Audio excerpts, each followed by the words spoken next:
हाय मित्रों, फिर से मैं शशांक शेखर।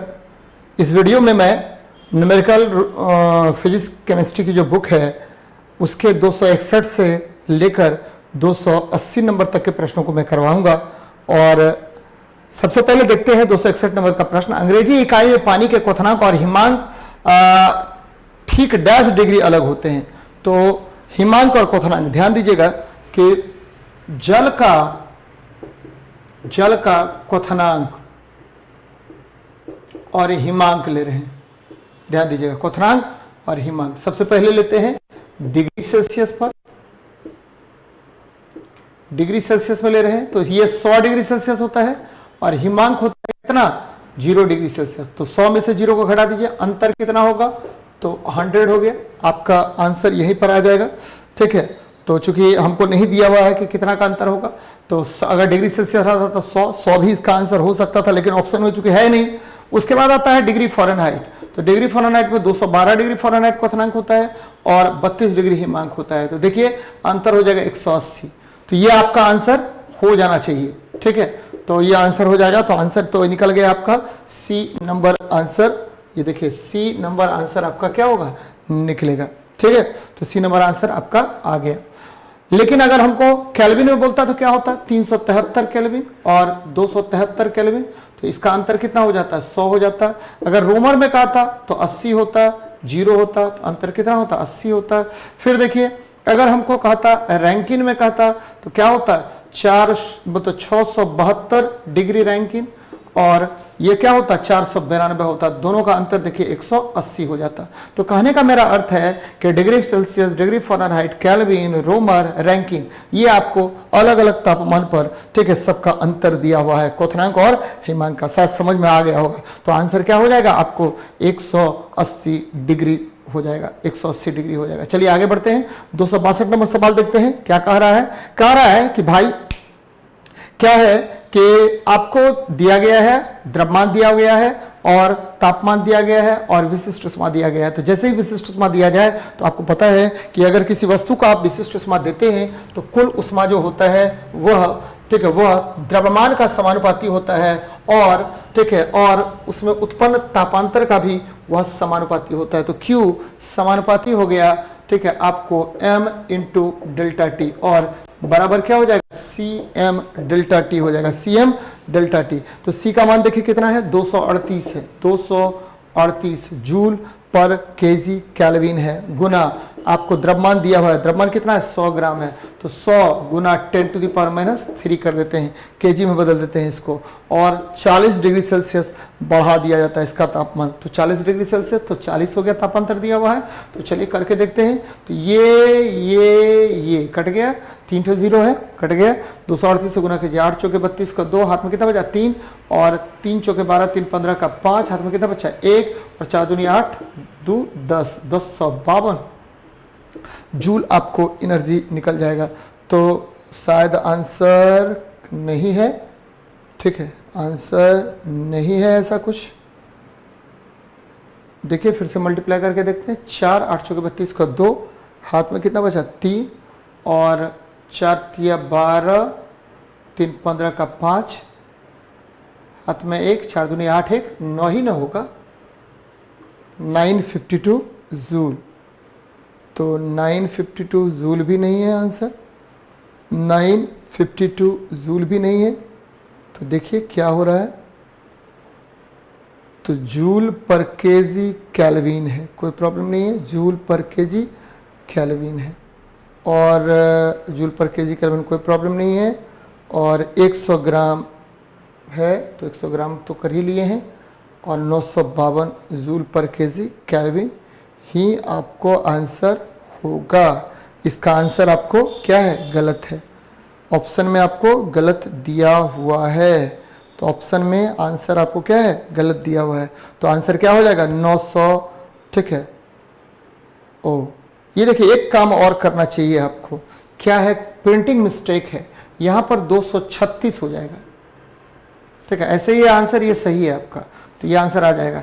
लेकिन अगर हमको आंसर लेना होगा, तो आंसर अगर मिलाना होगा तो 236, हम सी का मान लिख लेते हैं, कितना, 236 को सही कर लेंगे, 236 जूल पर केजी केल्विन है, ठीक है, ये ले लेंगे, तब जाके बनाएंगे तो ये क्या आ जाएगा 944 जूल आ जाएगा आंसर, ठीक है। लेकिन अगर हम ऑप्शन को ही लेकर के बनाएंगे, जो आपको प्रश्न दिया हुआ उसको उसके आधार पर अगर बनाएंगे तो इसका आंसर हो जाएगा 200 बोलते हैं 900, ठीक है, 952 जूल हो जाएगा। लेकिन चूंकि हम इसके आधार पर बना रहे हैं, जो क्वेश्चन दिया हुआ है मतलब 236 हम ले लेते हैं अगर इसको जूल पर केजी केल्विन, तो उसके आधार पर अगर बनाएंगे तो आंसर आपको यही आएगा। चलिए आगे बढ़ते हैं, हम नेक्स्ट प्रश्न पर बात करते हैं। 263 नंबर सवाल पर बात करते हैं कि 0.4 केजी वजन वाले गेंद की गति को 1 मीटर पर सेकंड से बढ़ाकर 3 मीटर पर सेकंड कर दिया जाता है, तो कितना कार्य करने की आवश्यकता होगी। तो आपको एकदम आसान है सवाल, क्या कह रहे हैं कि भाई जी आपका जो है कुल किया गया कार्य बराबर गतिज ऊर्जा में परिवर्तन के वह बराबर होता है, चेंज इन काइनेटिक एनर्जी के बराबर होता है। और क्योंकि वर्क एनर्जी थ्योरम से कार्य ऊर्जा जो सिद्धांत है उसके आधार पर किसी वस्तु पर किया गया कार्य उसमें गतिज ऊर्जा के परिवर्तन के क्या होता है बराबर होता है। देखिए 1/2m और क्या कर लेते हैं v² माइनस u² कर लेते हैं, तो 1/2m का वैल्यू देखिए कितना दिया हुआ है, तो 0.4 kg दिया हुआ है, 0.4 गुना v² माइनस u², तो v का मान कितना दिया हुआ है, तो v का मान दिया हुआ है आपका 3 मीटर पर सेकंड, तो 3 का स्क्वायर कर दीजिए, ठीक है, और ये लीजिए -1 का स्क्वायर कर देते हैं, ठीक है। तो देखिए क्या हो जाएगा 1/2 गुना 0.4 गुना, ठीक है, 9 में से 1 चला गया 8 हो गया, तो 2 4 जा 8 यानी 4 4 जा 16, तो 1.6 जूल आ जाएगा। तो आंसर आ जाएगा 1.6 जूल। तो ध्यान में रखना है कि किसी वस्तु पर किया गया कार्य जो है उसमें गतिज ऊर्जा में परिवर्तन के वह क्या होगा बराबर होगा। किसी वस्तु पर किया गया कार्य उसके गतिज ऊर्जा में परिवर्तन के क्या होता है बराबर होता है। चलिए आगे बढ़ते हैं, 264 नंबर सवाल देखते हैं। 600 ग्राम द्रव्यमान वाले, ठीक है, द्रव्यमान और 10 सेंटीमीटर वाले घनीय खंड शुद्ध पानी में तैर रहा है, खंड का कितना भाग पानी में डूबा होगा। तो देखिए कितना ग्राम आपको क्या दिया हुआ है, तो दिया हुआ है, सबसे पहले हम इसका घनत्व निकाल लेते हैं। क्या निकाल लेते हैं, घनत्व निकाल लेते हैं। चलिए निकालते हैं, ठीक है। घनत्व बराबर क्या होता है, द्रव्यमान बटा आयतन। जब भी घनीय पिंड बोल रहा है, कौन सा पिंड बोल रहा है, 600 ग्राम वाले घनीय पिंड, घन बोल रहा है, तो घन जब भी बोलेगा तो घन का आयतन पहले निकाल लीजिए। तो घन का आयतन बराबर क्या होता है, तो घन का आयतन निकालिए, घन का आयतन, ध्यान दीजिएगा, घन का आयतन, घन बराबर क्या निकलता है, v बराबर आपको पता है कि घन का आयतन निकाल लेते हैं। आयतन बराबर निकल जाएगा, क्या निकलेगा भाई जी, तो ये निकलेगा आपका भुजा का क्यूब यानी a का क्यूब।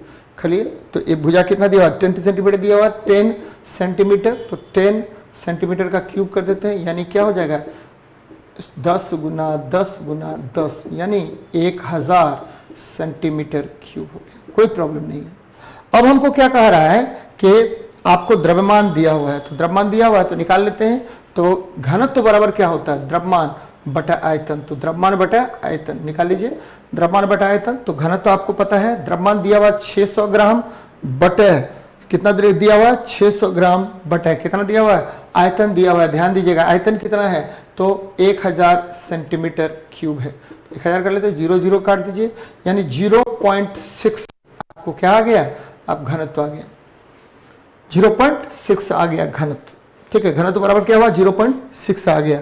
तो अब आपको पता होगा कि कितना भाग डूबेगा, जितना उसका, ठीक है, आपेक्षिक घनत्व होगा। ध्यान में रखना है, कितना भाग डूबेगा, जितना उसका आपेक्षिक घनत्व होगा। तो कैसे निकालेंगे हम लोग, तो आपको पता है कि आपेक्षिक घनत्व बराबर क्या होता है, आपेक्षिक घनत्व बराबर होता है आरडी बराबर क्या होगा, तो आपका घनीय पिंड का घनत्व आपेक्षिक घनत्व बराबर क्या होता है कि वस्तु का घनत्व बटे जल का घनत्व, या वस्तु का कुल आयतन बटे वस्तु के डूबे हुए भाग का आयतन बटे जल का आयतन होता है। तो ये देखिए आप ले लीजिए वस्तु का घनत्व बटे जल का घनत्व, जल का वस्तु का घनत्व या घन का घनत्व, घन का घनत्व ले लीजिए बटे जल का घनत्व ले लेते हैं। घन का घनत्व बटे क्या, जल का घनत्व ले लेते हैं, जल का घनत्व लेते हैं। और आपको पता है कि वस्तु का घनत्व मान लेते हैं d है, और ये क्या होगा, वस्तु के डूबे भाग का आयतन बटा वस्तु का कुल आयतन, डूबे भाग का आयतन, वस्तु के डूबे भाग का आयतन। यहां देखिए वस्तु के डूबे भाग का आयतन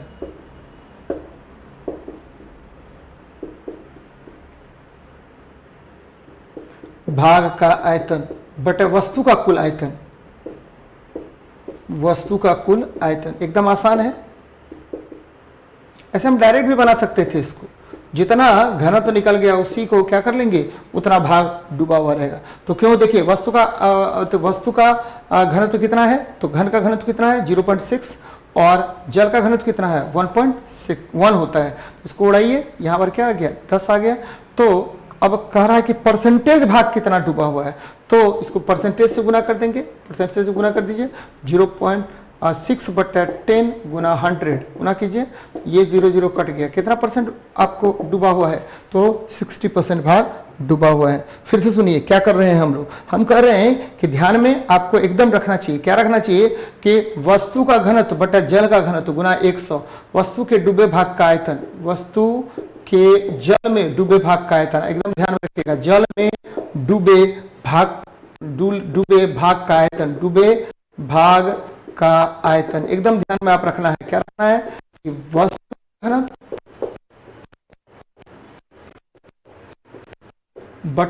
का घनत्व बटे जल का घनत्व बटे किसका घनत्व, जल का घनत्व। ये एक और फॉर्मूला आपको बना दिया हम, गुना क्या कर दीजिए 100 कर दीजिए, तो निकाल लेते हैं इसको। क्या होगा, वस्तु का घनत्व 0.6 दिया हुआ है बटा जल का घनत्व 1 होता है, और गुना क्या हो गया 100 हो गया, क्योंकि ग्राम पर सेंटीमीटर क्यूब में है तो परसेंटेज के रूप में निकाल लिए, तो 6/10 गुना 100 इधर से भी निकल जाएगा, 60% हो गया। लेकिन आपको घनत्व निकालना आवश्यक है। घनत्व बराबर क्या होता है, द्रव्यमान बटा आयतन। किसी वस्तु के घनत्व बराबर क्या होगा, द्रव्यमान और आयतन के अनुपात को हम किसी वस्तु का घनत्व कहते हैं। कि वस्तु का घनत्व बराबर क्या होता है, द्रव्यमान बटा आयतन होता है। चलिए आगे बढ़ते हैं, नेक्स्ट प्रश्न पर हम लोग बात कर रहे हैं। देखिए क्या कह रहा है कि दो प्रतिरोधक 8 ओम और 24 ओम, ठीक है, पैरेलल में जोड़ा जाता है। इस संयोजन में 14 ओम और 12 वोल्ट की बैटरी के साथ श्रृंखला में जोड़ा जाता है। तो 8 ओम से प्रवाहित धारा का मान कितना होगा। कई बार मैंने बताया है इस तरह के सवाल को। तो देखिए क्या है सवाल में है, पहले हम फिगर बना लेते हैं तब जाके मजा आएगा आपको बनाने में। तो देखिए कितना आपका ये है, तो दो है, क्या है, दो प्रतिरोधक 8 ओम और 24 ओम। तो ये देखिए दो प्रतिरोधक 8 ओम और कितना ओम 24 ओम। तो लीजिए 8 ओम और क्या हो जाएगा 24 ओम हो गया, 24 ओम। ये इस तरह से जोड़ दीजिए। और कितने ओम से जुड़ा हुआ है ये जुड़ा हुआ है आपको, ठीक है, 14 ओम प्रतिरोधक से जुड़ा हुआ है। चलिए ये देखिए आपको कितना वोल्ट से जुड़ा हुआ है, तो 12 वोल्ट बैटरी से जुड़ा हुआ है, 12 वोल्ट बैटरी से जुड़ा हुआ ये है। चलिए कोई प्रॉब्लम नहीं है। सबसे पहले क्या करते हैं, कुल प्रतिरोध निकाल लेते हैं। समतुल्य प्रतिरोध R इक्विवेलेंट बराबर क्या होता है, समतुल्य प्रतिरोध R इक्विवेलेंट बराबर होता है R1 इंटू R2। ये देखिए R1 इंटू R2, तो 8 ओम गुना क्या आपको 24, अब बटे 8 प्लस क्या हो गया 24, और ये देखिए ये कितना है 14 ओम है, 14 ले लीजिए, तो क्या हो जाएगा 24 8 32 हो गया। तो 8 गुना 24 बटा कितना 32, तो देखिए 8 चौके 32 और 4 छक्का 24 प्लस 14 है, यानी 14 प्लस 6 यानी क्या हो गया 20 ओम निकल गया, समतुल्य प्रतिरोध निकल गया। अब क्या करते हैं कि परिपथ में कुल धारा कितना प्रवाहित हो रहा है, तो I बराबर निकाल लेते हैं। तो I बराबर आपको पता है V बटे क्या होता है R होता है, V बटे R। तो अब देखिए V का वैल्यू कितना है, तो 12 वोल्ट है, तो 12 बटे क्या कर लीजिए 20 कर लीजिए, तो 2 4 तिया 12 4 5 20, यानी 3/5 एम्पियर हो जाएगा। धारा कितना हो गया 3/5 एम्पियर। अब आपको निकालना है 8 ओम में धारा, कितना ओम में 8 ओम में धारा, ठीक है। यदि आप वीडियो देखे होंगे तो बहुत बार मैंने इस तरह के सवाल को बनाया है। तो अब कितने ओम में धारा निकालना, 8 ओम में। तो जिसमें निकालना हो उसका जो पैरेलल कॉम्बिनेशन है उसका सबसे पहले प्रतिरोध लेंगे। देखिए I1 बराबर क्या होगा, दूसरे वाले का प्रतिरोध लेंगे 24 गुना पहले जो कुल धारा आपको प्रवाहित हो रहा है, तो 3/5 यानी I बटे कुल प्रतिरोध, तो 24 प्लस 8 कितना हो गया 32, निकालिए 24/32 गुना कुल धारा, तो 3/5 निकाल लीजिए इसको, ठीक है। 8 तिया 24 8 चौके 32 और निकल गया 3 तिया 9/20 निकल गया, तो 9/20, तो काट दीजिए 4/10 यानी 0.45 एम्पियर। कितना एम्पियर? 0.45 एम्पियर धारा निकल गया। तो सबसे पहले मैंने क्या किया, समतुल्य प्रतिरोध निकाला, उसके आधार पर मैंने प्रवाहित धारा का मान निकाला और देन आफ्टर I1 का मान निकाला। चलिए आगे बढ़ते हैं। 266 नंबर सवाल देखते हैं क्या कह रहा है। तो आसान सवाल है, कह रहा है कि दो आपको u बराबर 0, t बराबर 0, तो वस्तु गति कर रही है। तो आपको निकालना है, क्या निकालना है? तो देखिए क्या निकालना है, वस्तु गति कर रही है। तो क्या कर रही है?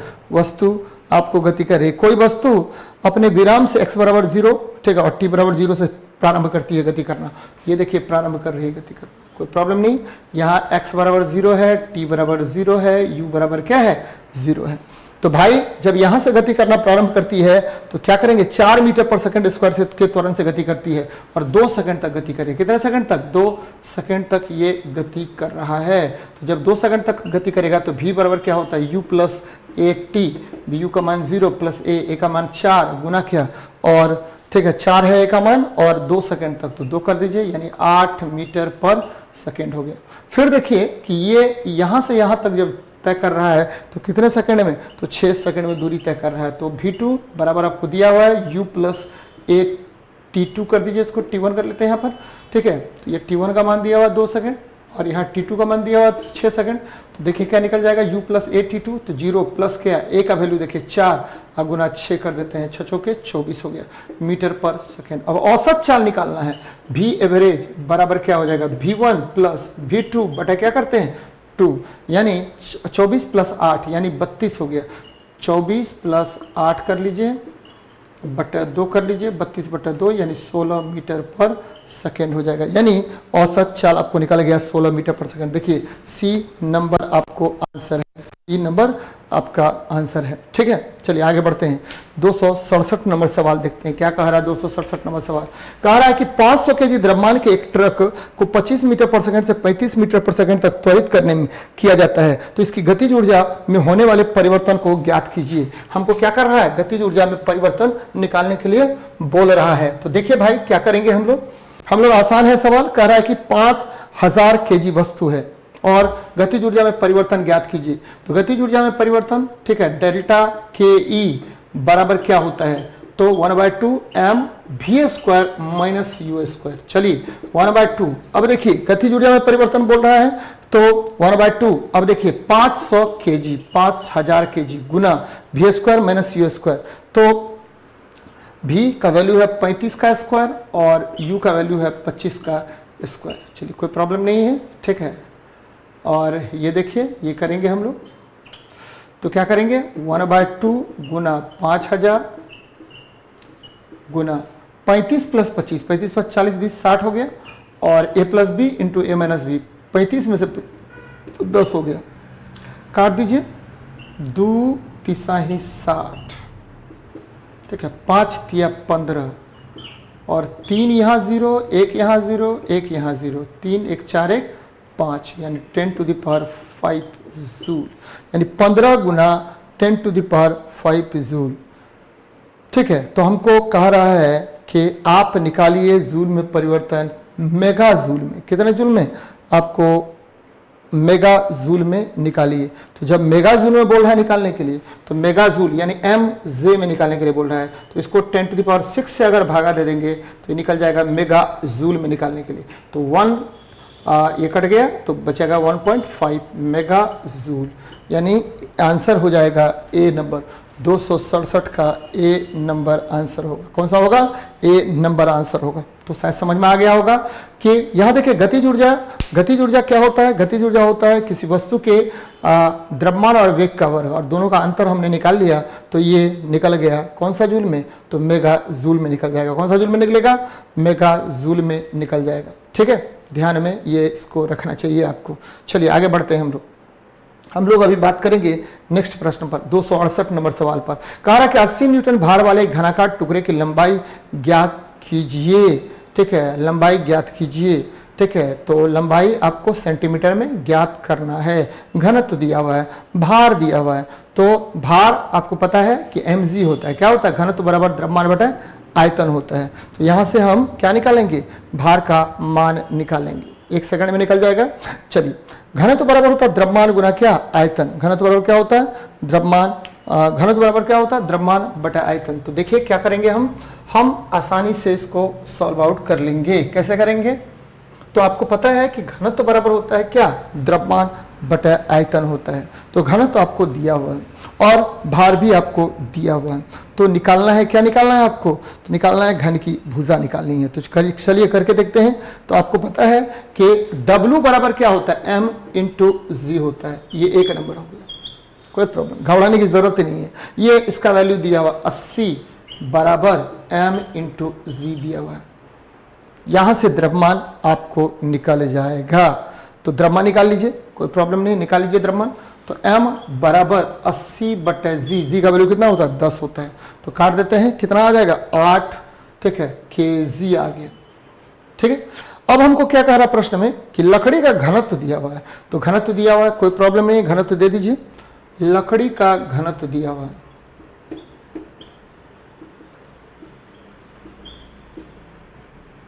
रो बराबर क्या होता है, mass upon volume, mass upon volume. तो हमको भी निकालना है, तो भी बराबर क्या हो जाएगा, m अपॉन रो हो जाएगा। तो m अपॉन रो, m का मान देखिए कितना निकला है, 8 kg। ये कितना है, तो जनरली अगर हम, ठीक है, kg मीटर पर सेकेंड स्क्वायर में हम बात करें तो इसको हम बदल देते हैं 8000 ग्राम में, अब बटे 1 हो गया, तो ये हो गया 8000। ठीक है, और आपको पता है कि आयतन जो होता है, घन का आयतन जो होता है वो क्या होता है, भुजा का वर्ग होता है। भुजा का वर्ग, घन का आयतन क्या होगा, भुजा का वर्ग होगा, बराबर क्या निकल गया, 8000 निकल गया। तो जब 8000 आपको निकल गया तो अब देखिए भुजा निकालना है। तो भुजा बराबर क्या करेंगे कि रूट घनमूल निकालेंगे, कितना, 8000 का। तो देखिए 2 गुना 2 गुना 2 गुना 10 गुना 10 गुना क्या होगा, 10 निकाल लीजिए। ठीक है, क्या निकलेगा, 2 तो 2 ही निकलेगा घनमूल, और 10 का क्या, 10 गुना 10 गुना 10 का 10 निकलेगा बाहर। तो क्या हो गया, 20 सेंटीमीटर आ जाएगा। तो भुजा कितना हो गया, 20 सेंटीमीटर। तो आंसर क्या हो जाएगा भाई जी, तो आंसर हो गया सी नंबर हो जाएगा। कौन सा नंबर हो जाएगा, सी नंबर आपको आंसर हो गया। देखिए कितना आसान सवाल है, W बराबर mg, और उसके आधार पर मैंने क्या किया, घनत्व निकाल लिया। ध्यान में रखना है कि घनत्व बराबर क्या होता है, द्रव्यमान बटा आयतन होता है। चलिए आगे बढ़ते हैं। कह रहा है कि 2 सेंटीमीटर भुजा वाले लोहे के घन का द्रव्यमान ज्ञात कीजिए। तो 2 सेंटीमीटर घन वाले, तो कोई प्रॉब्लम नहीं है, आपको दिया हुआ है। घन का आयतन याद रखना है कि भुजा का क्यूब होता है। भुजा का क्या होगा, क्यूब होता है। घन का आयतन क्या होता है, भुजा का क्यूब होता है। चलिए निकाल के देख लेते हैं। घन का द्रव्यमान तो 2 सेंटीमीटर दिया हुआ है। तो घनत्व रो बराबर, हमको द्रव्यमान निकालना है, द्रव्यमान m बराबर क्या होगा, तो घनत्व बराबर द्रव्यमान बटा क्या होता है, आयतन होता है। घनत्व बराबर क्या होता है, द्रव्यमान बटा आयतन होता है। तो द्रव्यमान निकालना है, तो घनत्व इंटू क्या हो गया, आयतन, यानी घनत्व गुना आयतन। घनत्व गुना क्या होगा, आयतन निकल जाएगा। देखिए यहां से घनत्व गुना क्या निकल गया, आयतन निकल गया। अब देखिए क्या कह रहा है, तो हमको घनत्व कितना दिया हुआ, 7.8 दिया हुआ। कितना दिया हुआ, 7.8 आपको घनत्व दिया हुआ है। चलिए कोई प्रॉब्लम नहीं है। ग्राम पर सेंटीमीटर क्यूब ही दिया हुआ है, कोई प्रॉब्लम नहीं है। गुना आपको पता है आयतन क्या होता है, घन आपको भुजा का क्यूब हो जाता है। भुजा का क्या होगा, क्यूब हो जाएगा। तो भुजा का क्यूब, भुजा यहाँ क्या है, क्योंकि घन का आयतन बराबर क्या होता है, घन का आयतन बराबर भुजा का क्यूब। ठीक है, तो ये दिया हुआ आपको सवाल में, 2 का क्यूब कर देते हैं। 2 दूनी 4 दूनी क्या होगा, 8 हो गया। 7.8 गुना क्या हो गया, 8 हो गया। 8 8 64 का 4, हाथ में कितना बचा, 6, और 8 7 56, 56 4 60 2 62, 62.4 क्या होगा, ग्राम होगा। क्योंकि भैया हमने हर जगह ग्राम पर सेंटीमीटर क्यूब वगैरह पुट किया है। तो देखिए ऑप्शन कौन सा हो जाएगा, ऑप्शन आपको 4 नंबर ऑप्शन होगा। ध्यान दीजिएगा कौन सा होगा, 4 नंबर ऑप्शन इसका आंसर हो जाएगा। चलिए आगे बढ़ते हैं। 270 नंबर सवाल पर बात करते हैं। कह रहा है कि यदि 750 न्यूटन का एक बल 30 केजी द्रव्यमान की गाड़ी को 16 मीटर विस्थापित करता है तो किया गया कार्य किलो जूल में ज्ञात करें। देखिए बार बार मैं बताता हूं कि देखिए यूनिट बड़ा महत्वपूर्ण रखा है। एएलपी वाले में जितने भी प्रश्न पूछे गए हैं उसमें यूनिट आपको एक महत्वपूर्ण भूमिका निभाया है। तो देखते हैं इसमें क्या है आंसर आपको। तो ये देखिए क्या निकल के आता है। तो हमको निकालना है कि W बराबर क्या होता है F डॉट एस, यानी गाड़ी पर लगने वाला बल क्या होगा F डॉट एस के बराबर होगा। अब देखिए कितना बल लग रहा है, तो 750 न्यूटन का बल लग रहा है। कितना मीटर उसको खींच रहा है, तो खींच रहा है कितना मीटर, तो 16 मीटर खींच रहा है। कोई प्रॉब्लम नहीं है, ज़्यादा कुछ लय लपट नहीं है, सीधा सीधी निकल गया। 16 जीरो जा जीरो, 16 85 का जीरो, हाथ में कितना बचा 8 बचा। तो देखिए भाई 16 70 72 से 112 प्लस 8 20 हो गया, ठीक है। हाँ 16 जीरो जा जीरो, ठीक है, कोई प्रॉब्लम नहीं है। 16 85 का जीरो, हाथ में कितना बचा 8 बचा। 16 70 72 से 112 और 8 120 हो गया। तो कितना हो गया, हमको बोलना है आंसर किस में निकालने के लिए, किलो जूल में बोल रहा है निकालने के लिए। तो आपको पता है 12 गुना 10⁻³ कर देते हैं, किलो 10⁻³ जूल, और ये 10⁻³ जूल बराबर क्या होता है, किलो जूल हो जाता है, किलो हो जाएगा। 10⁻³ को क्या बोलेंगे, किलो बोलेंगे। तो 12, ठीक है, किलो और क्या हो गया, जूल हो गया। तो ध्यान में रखना है कि किसी वस्तु पर अगर हम बल लगाएंगे और बल की दिशा में विस्थापन होगा, तो बल और विस्थापन का जो अदिश गुणनफल होता है वह कार्य का मान देता है। चलिए आगे बढ़ते हैं, 271 नंबर सवाल पर बात करते हैं। क्या कह रहा है 271 नंबर सवाल, क्या कह रहा है कि 200 ग्राम द्रव्यमान वाली एक कड़ाही पैन में उष्मा धारिता ज्ञात कीजिए। यदि उसे 200 जूल उष्मा दिए जाने पर उसके तापमान में 8 डिग्री सेंटीग्रेड वृद्धि होती है। उष्मा धारिता निकालना है, हीट कैपेसिटी निकालना है। हीट कैपेसिटी बराबर होता है दी गई उष्मा बटे ठीक है आपको तापमान में वृद्धि, यानी तापांतर, यानी उष्मा धारिता बराबर क्या होता है, हीट कैपेसिटी बराबर होता है कुल दी गई उष्मा बटे, ठीक है, तापांतर, यानी उष्मा धारिता। ध्यान दीजिएगा, उष्मा धारिता बराबर क्या होगा, तो दी गई कुल उष्मा, दी गई कुल उष्मा, ये दी गई कुल उष्मा बटा क्या हो जाएगा आपको, तापांतर। तापांतर, कितना तापांतर में वृद्धि हुआ, तो दी गई उष्मा डेल्टा क्यू और तापांतर अंतर मान लेते हैं डेल्टा टी है, तो क्या हो जाएगा ये डेल्टा क्यू बटा डेल्टा टी। तो देखिए कितना होगा, तो उष्मा दिए हैं हम कितना 200 जूल दिए हैं, और तापांतर में कितना डिग्री का अंतर हो गया 8 का, तो काट दीजिए इसको, ठीक है। तो 8 दूनी 16, तो 250 हो जाएगा, 250 जूल पर, ठीक है, हाँ केल्विन, जूल पर क्या हो गया केल्विन या डिग्री सेल्सियस, जो भी कहिए, जूल पर केल्विन, यानी 250 आपको जूल पर केल्विन निकल गया। तो ध्यान में रखना है कि उष्मा धारिता क्या होता है, तो किसी वस्तु को दी गई कुल उष्मा एवं उसके तापांतर को ही हम क्या बोलते हैं, आपका क्या कहेंगे, तो उष्मा धारिता कहा जाता है। क्या कहा जाता है, उष्मा धारिता कहा जाता है। चलिए आगे बढ़ते हैं, 272 नंबर सवाल देखते हैं क्या कह रहा है। कह रहा है कि निश्चित गियर ट्रेन में गियर में 18 दांतें हैं, जबकि संचालित फ्लोअर गियर में 8 दांतें हैं। कोई बात नहीं है, फ्लोअर गियर में 8 दांतें हैं। यदि, ठीक है, संचालक में प्रत्येक 16 चक्कर के लिए संचालित गियर डैश बार घूमता है। तो आसान प्रश्न है, पीछे भी हम बता चुके हैं। 8 दांतें फ्लोअर में है, तो क्या उसमें कितने हैं 18 दांत हैं। 8 दांतें फ्लोअर में है, तो संचालक में कितने हैं 18। ये देखिए फ्लोअर हो गया, ये फ्लोअर गियर है, और ये क्या हुआ संचालक गियर होगा। इसमें अगर 8 है तो इसमें कितना है 16 है, ठीक है, 8 है तो इसमें क्या हुआ 16 हो गया। और कह रहा है कि 16 चक्कर के लिए, ठीक है, 16 चक्कर के लिए संचालित फ्लोअर गियर डैश बार घूमता है, तो ये निकल जाएगा आपको। तो देखिए क्या कहते हैं, तो 8 के लिए कितना है 16 है, ठीक है, चूंकि 8 के लिए कितना है 16 है, 16 फ्लोअर गियर है, इसीलिए 1 के लिए कितना होगा, तो 16 बटा क्या करेंगे, ठीक है 8 कर लेंगे। तो आपको क्या निकालना है, तो 8 के लिए क्या है 18 है ना, 8 के लिए क्या है 18 है, 8 के लिए 18 है, तो हमको निकालना है 16 के लिए, कितना के लिए निकालना है 16 के लिए निकालना है, तो 16, तो 18 बटा 8 गुना क्या हो गया 16। तो देख लीजिए 8 दूनी 16, यानी कितना हो जाएगा 36, ठीक हो जाएगा, क्या हो जाएगा 36 फ्लोअर गियर हो जाएगा। कितना गियर हो जाएगा 36 फ्लोअर गियर हो जाएगा। फिर से समझिए इसको, क्या कह रहा है, प्रश्न में कह रहा है कि भाई, ठीक है, अगर 8, ठीक है, फ्लोअर गियर है, तो संचालक गियर में दांतें कितनी है 8, तो 18 फ्लोअर गियर में दांतें हैं, तो हमारा संचालक गियर जो है उसमें, ठीक है, कितने हैं, तो 8 दांतें हैं, तो 8 संचालक गियर में है, तो 18 फ्लोअर गियर में है, तो 1 होगा तो क्या होगा, इसमें होगा 16 होगा, तो कितना हो जाएगा, तो 18 बटा 8 गुना क्या कर देंगे 16, यानी 36 संचालक गियर बार घूमता है। कितना बार गियर बार घूमेगा 36 बार घूमेगा। चलिए आगे बढ़ते हैं, नेक्स्ट प्रश्न पर बात करते हैं। क्या कह रहा है, देखिए क्या कह रहा है? कह रहा है कि दो कारें 50 किलोमीटर प्रति घंटा 75 किलोमीटर प्रति घंटा की औसत चाल से गति करता है, ए से बी तक यात्रा करता है। यदि एक्स को इस यात्रा में वाई की तुलना में 2 घंटा अधिक समय लगा हो। कितना घंटे अधिक समय लग रहा है? 2 घंटा अधिक समय लग रहा है। तो क्या कह रहे हैं? तो निकालना है, क्या निकालना है? तो ए और बी के बीच की दूरी ज्ञात करें। तो देखिए भाई, सबसे पहले हम लोग क्या करेंगे? सबसे पहले बात कर लेते हैं कि चाल क्या है। तो दोनों का चाल हम निकाल लेते, देखिए ध्यान से, चाल निकालिए। क्या हो गया? तो चाल है और समय है, दोनों का अनुपात निकालते हैं। तो चाल और समय, तो चाल देखिए कितना है? तो चाल आपको x का चाल कितना है? तो x का भाई चाल और y का चाल, तो x का चाल कितना है? तो 50 है, कोई दिक्कत नहीं है। y का चाल कितना है? तो 75 है, ये भी कोई दिक्कत नहीं है। ठीक है, अब क्या कह रहा है कि समय का अनुपात क्या होगा? समय का अनुपात जो जस्ट अपोजिट होगा, इसमें चाल कम है तो 75 और इसमें कितना है? 50 हो जाएगा।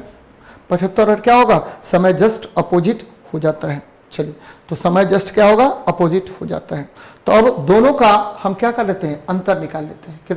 कितना हुआ दोनों का अंतर? तो देखिए दोनों का अंतर हो गया कितना? तो 75 में से 50 को घटा दीजिए तो कितना आ जाएगा? 25 घंटा। ये देखिए, ठीक है, तो 25 आपको क्या निकल गया? 25 बराबर कितना घंटा? तो 2 घंटा। ठीक है, दोनों का अंतर बोल रहा है। दोनों का अंतर कितना होता है? 25। ये दोनों का चाल का अंतर कितना है? 25 है, तो कितना समय लग गया? 2 घंटा लग गया। तो कितना का अंतर आपको दिखा रहा है? तो 75 का अगर अंतर होगा तो कितना समय लगेगा? तो ये 6 घंटा समय लग जाएगा। कितना लग जाएगा? 6 घंटा समय लग गया। तो 25 तिया 75, ये देखिए ना, इसका 3 गुना होता है, तो 25 तिया क्या हो जाएगा? 75। तो यानी 2 गुना 3 बराबर कितना घंटा? 6 घंटा लग गया। तो 6 घंटे का अंतर हो जाएगा। तो अब कुल हमको क्या निकालना है? दूरी निकालना है, कुल दूरी निकालना है। किसी में मल्टीप्लाई कर लीजिए। तो कुल ए और बी के बीच का जो दूरी है, तो पहला चाल कितना है जी? ठीक है, 50 है। कुल दूरी बराबर क्या हो जाएगा? कुल दूरी बराबर 50 गुना क्या करेंगे? 6, यानी क्या हो गया? 300 किलोमीटर हो जाएगा। ठीक है, तो शायद समझ में आ गया होगा आप लोगों को। फिर से समझिए क्या कह रहे हैं कि ये देखिए 50 में से 75 में से 50 को घटा दीजिए, कितना हो गया? 2। ठीक है, 2 निकल गया। ठीक है, अब बोलते 25 निकल गया। 25 जो आपको प्रश्न में दिया हुआ है कि 2 घंटा अधिक समय लगता है। ये एक्स को क्या लगता है? एक्स को इस यात्रा करने में, ठीक है, किसकी अपेक्षा? वाई की अपेक्षा 2 घंटा अधिक समय लगता है। तो एक्स को वाई की अपेक्षा कितना समय लग जाएगा? तो 3 दूनी 6 घंटा समय लग जाएगा। क्योंकि ये देखिए, ठीक है, चाल में कितना का अंतर, बोलते हैं समय में कितना का अंतर हो गया? तो 25 था, अब ये 75 की बात कर रहा है समय में। तो 25 या 75, 25 किलोमीटर, तो 3 घंटा 3 मतलब गुना हो गया। तो 25 2 गुना 3 कर लीजिए, 6 घंटा। तो कुल दूरी बराबर क्या हो गया आपको? ठीक है, 50 गुना 6 कर लेंगे, यानी 300 किलोमीटर निकल जाएगा। चलिए आगे बढ़ते हैं, नेक्स्ट प्रश्न पर बात करते हैं। -100 डिग्री सेल्सियस कितने फ़ारेनहाइट के बराबर हो जाएगा?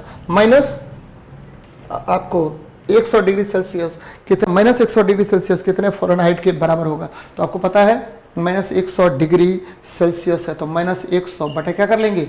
100 कर लीजिए, बराबर f - 32 बटे क्या हो गया? क्योंकि c बटे 100 बराबर क्या होता है? f - 32 बटे 180 होता है। तो निकाल लेंगे इसको। अब देखिए f - 32 बटे क्या हो गया? 180।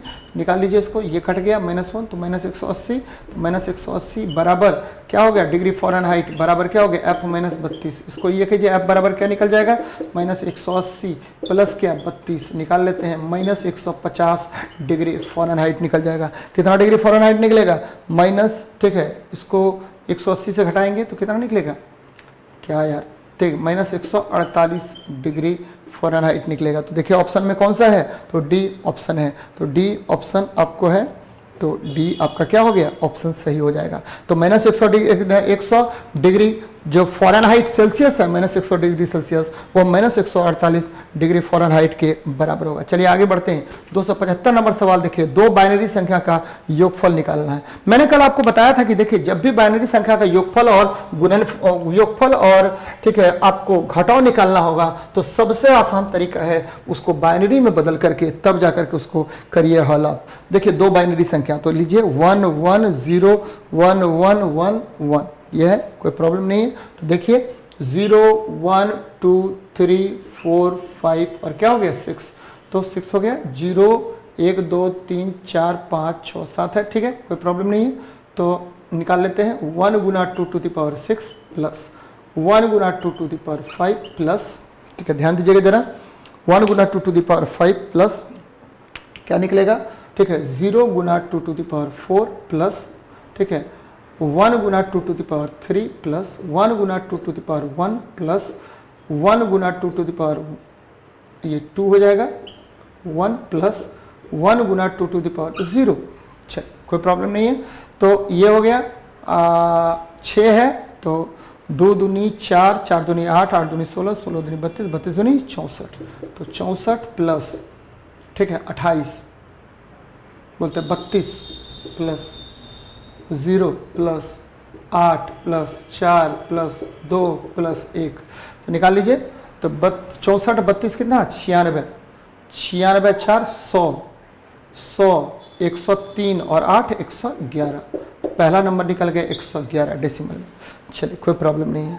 अब हम क्या करते हैं कि दूसरा जो बाइनरी संख्या है वो क्या है, 1 1 0 0 1 0 1, कोई प्रॉब्लम नहीं है।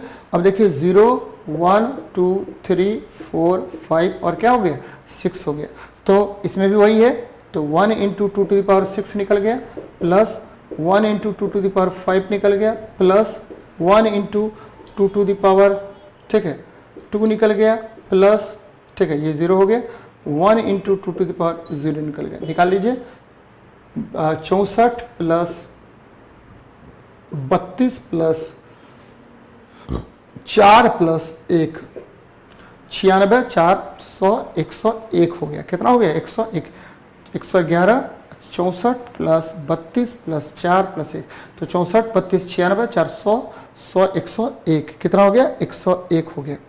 तो हमको योग निकालना है, तो अब देखिए तो 111 प्लस क्या कर देंगे, आपको 101 कर लेंगे, निकाल लीजिए इसको, 2 1 और 2 212।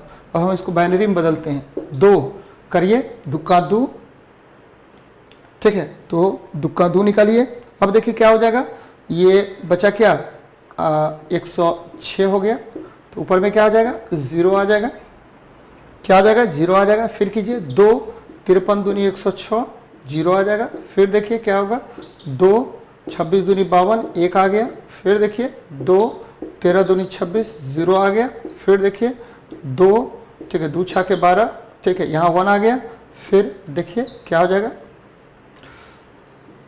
2 3 6, ठीक है 3 आ गया। फिर देखिए क्या होगा 2, क्या आ जाएगा 2, ठीक है 2 कम 2, यहाँ पर क्या आ जाएगा 1 आ जाएगा। अब इधर से जोड़िए, तो आंसर क्या हो जाएगा 1 1 1, इधर से ले रहे हैं 1 1 0 1 0 1 0 0 का ये क्या हो गया बाइनरी नंबर। तो देखिए कौन सा ऑप्शन है, तो 1 1, तो 1 1 0 1 0 1 0 0 2, तो ए नंबर ऑप्शन आपको सही है। यहाँ देखिए ये ए नंबर ऑप्शन आपका क्या है सही है, ठीक है तो ध्यान में रखिएगा।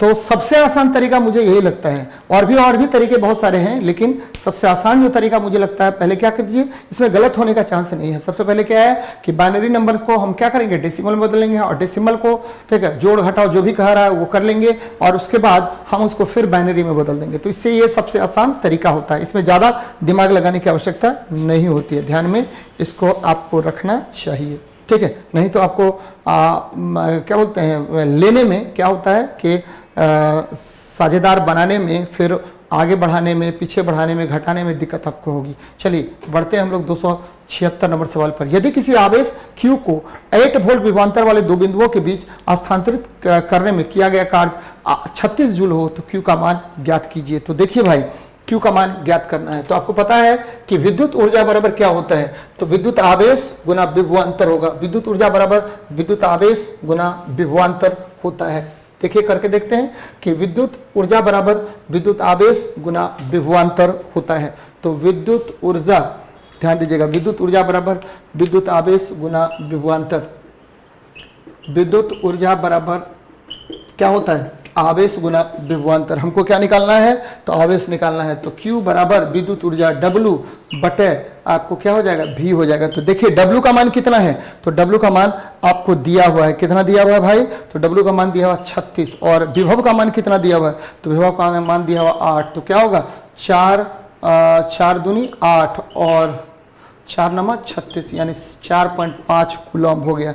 आवेश कितना हो गया, 4.5 कूलम्ब हो जाएगा। तो आंसर क्या हो जाएगा, ए नंबर आंसर आपका होगा। ध्यान में रखिएगा, ए नंबर आंसर होगा। कौन सा होगा, ए नंबर आंसर होगा। चलिए 277 नंबर सवाल देखते हैं क्या कह रहा है। 277 नंबर सवाल कहता है कि यदि निम्नलिखित में से कौन सा होगा सही। देखिए ठीक है, आपको पता है कि प्रतिरोध जो होता है R बराबर रो एल बाय ए होता है। प्रतिरोध R बराबर क्या होता है, rho L by A. R प्रतिरोध बराबर रो एल अपॉन ए होता है, कोई प्रॉब्लम नहीं। यहाँ पर आपको पता होना चाहिए कि चालकता दिया हुआ है। क्या दिया हुआ है, चालकता, आपको चालकता का मान दिया हुआ है, कोई प्रॉब्लम नहीं है। निकाल लेते हैं, ठीक है, 1 सेकंड लगेगा आपको, ठीक है। अब देखिए यहाँ पर क्या है कि डेल्टा चालकता है, लंबाई L और धातु के तार के क्रॉस सेक्शन A के क्षेत्रफल के बीच सही संबंध क्या है, कोई प्रॉब्लम नहीं। हम क्या करते हैं, ठीक है, कि इसको इस तरह से गुना कर देते हैं, RA बराबर रो एल, RA बराबर रो एल। कोई दिक्कत इसमें, हमको तो नहीं लगता है कोई दिक्कत होगा। या L बराबर ऐसे कर सकते हैं, L बराबर ठीक है R इंटू ए अपॉन क्या, रो कर दीजिए।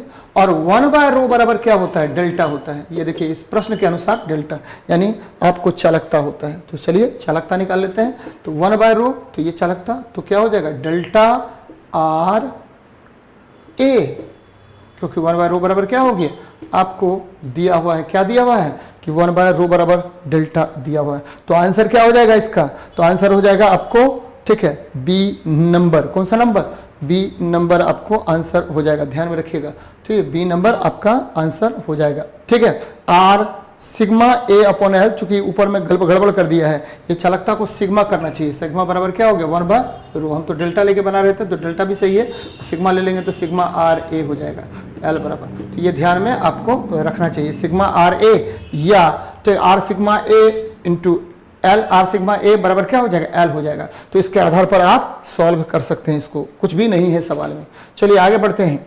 कह रहा है कि यदि 90 डिग्री सेल्सियस, ध्यान दीजिएगा जरा, यदि 90 डिग्री सेल्सियस तापमान वाले आधा लीटर गर्म पानी को 10 डिग्री सेल्सियस वाले 3.5, ठीक है, 10 डिग्री सेल्सियस वाले, ठीक है, 3.5 लीटर पानी के साथ मिलाया जाता है तो कोई उष्मा हानि न हो, अंतिम संतुलन ताप ज्ञात कीजिए।